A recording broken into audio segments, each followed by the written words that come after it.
असताना माऊली ज्ञानोबरायाला कुणी शिवू दिलं नाही आणि आता शिवण्यासाठी आळंदीला गर्दी आहे। असताना माऊली ज्ञानोबरायाला कुणी आई आणि बापाचं प्रेम मिळू दिलं नाही आणि आता संपूर्ण विश्वाची माऊली माझे ज्ञानोबराय झाले।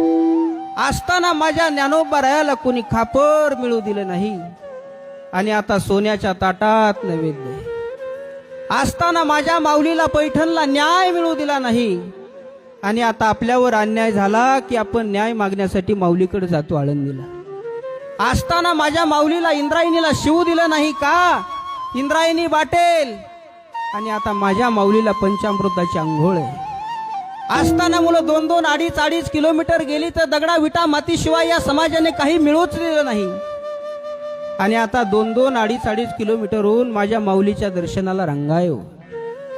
असताना या समाजाने काय दिलं?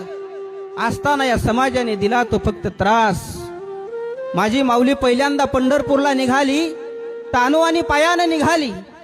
पाय पोळत होते तर वडाचे पानं माझ्या माऊलीने पायाला गुंडळले। पहिली पंढरीची वारी माझ्या माऊली ज्ञानोबरायाने केली। आणि आता माझी माऊली पंढरीला निघाली तर सोन्याच्या पादुका चांदीच्या पालखीत आहेत आणि चांदीची पालखी चांदीच्या रथात आहे आणि चांदीच्या रथाला कोणाचा बैलजोड झुपायचा म्हणून आज आळंदीमध्ये निलाव आहे आणि त्या निलावामध्ये